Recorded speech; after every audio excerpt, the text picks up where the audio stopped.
تو فرمایا کہ طائفتم منہم، ان میں سے کچھ گروہ ایسے ہیں کہ غیر الذی تقول، جو انہوں نے تمہارے سامنے بات کی تھی اس کا غیر کہتے ہیں۔ مراد کہ آپ کے سامنے تو کہتے ہیں کہ جی ہم آپ کے فرما بردار ہیں، لیکن جب اکیلے بیٹھتے ہیں تو اس کے علاوہ اس کے غیر یعنی اس کے مخالف بات کرتے ہیں، یعنی کہتے ہیں کہ ہم تو نہیں مانتے۔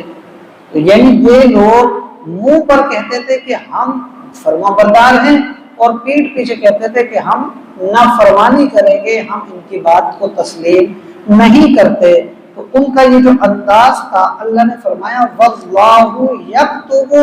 مَا يُبَيِّتُونَ، اور اللہ کتاب میں لکھ رہا ہے ما یبیتون، جس طرح سے یہ باتیں کرتے ہیں، رات گزارتے ہیں۔ یعنی ان کی گفتگو اللہ تو نوٹ کر رہا ہے، اللہ لکھ رہا ہے ان کی بات کو، اللہ جانتا ہے ان بات کو۔ اب راز کھول دیا اللہ تعالیٰ نے، راز کھولنے کے بعد اللہ نے فرمایا فَأَعْرِضْ عَنْهُمْ، اے محبوب ان سے اعراض کرو، درگزر کرو، ان کی باتوں پہ پکڑو نہیں ان کو، جو کچھ کرتے ہیں ان کو کرنے دو، وقت گزرنے دو۔ فَأَعْرِضْ عَنْهُمْ، ان سے اعراض کرو، وَتَوَكَّلْ عَلَى اللَّهِ، اور اللہ پر بھروسہ رکھو، وَكَفَى بِاللَّهِ وَكِيلًا، بے شک اللہ کافی ہے، وکیل یعنی کہ مددگار، یا کافی ہے سازگار، یعنی کہ کام کو درست کرنے والا، اس کو کہتے ہیں وکیل۔ جو ہمارے بگڑے کاموں کو درست کرے یہ وکیل ہوتا ہے، کار ساز ہوتا ہے، مسائل کو سیدھا کرنے والا، اس کو وکیل کہتے ہیں۔ تو فرمایا کہ وَكَفَى بِاللَّهِ وَكِيلًا، کافی ہے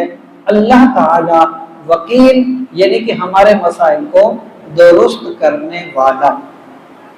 اس آیت کے اندر جو چیز بتائی گئی، سب سے پہلی چیز تو یہ کہ رسول اللہ صلی اللہ علیہ وآلہ وسلم کی فرما برداری در حقیقت اللہ کی فرما برداری ہے۔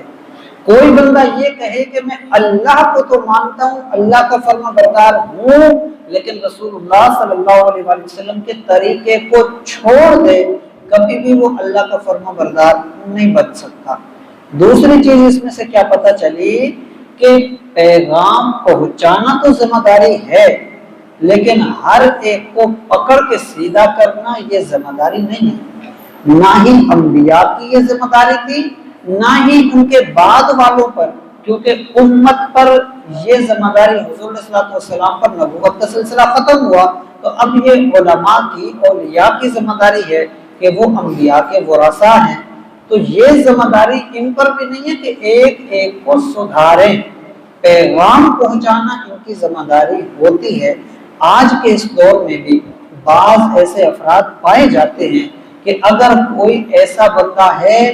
جو صاحب اقتداء ہے، جس کے پیچھے لوگ چلتے ہیں، صاحب تقلید ہے، جس کے پیچھے لوگ چلتے ہیں، جس کی بات لوگ سنتے ہیں، جس کی بات لوگ مانتے ہیں، جسے آج کے دور میں ہم پیر کہہ لیں، مرشد کہہ لیں، تو یہ ایسے لوگ پائے جاتے ہیں کہ جو ان پر انگلیاں اٹھاتے ہیں اور کہتے ہیں کہ دیکھیں سب کو سمجھا رہے ہیں، دوسروں کو مرید کر رہے ہیں، دوسری جگہوں پہ بیانات کر رہے ہیں، لیکن اپنا خاندان تو ایسا ہے، اپنی آل اولاد تو ایسی ہے، اپنے بھائی تو ایسے ہیں۔ اگر ایسا تھا تو پہلے اپنے گھر کو سنبھالتا، پہلے اپنے خاندان کو سنبھالتا۔ تو یہ اعتراض بے جا ہے۔ کیوں؟ کیونکہ پیغام دینا ذمہ داری ہے، اور وہ پیغام چاہے اپنی اولاد کو دے رہے ہو، چاہے اپنے خاندان کو دے رہے ہو، چاہے وہ پوری دنیا کو دے رہے ہو، قبول کرنا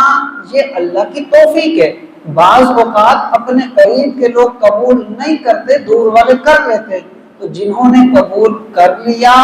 ان کے لیے یہ سعادت ہے، اور قریب والوں نے اگر قبول نہیں کیا تو اس میں اس پیر صاحب کا کیا قصور؟ اس نے تو جیسے پرایوں کو بتایا ایسے ہی اپنوں کو بتایا، تو اس پر یہ قصور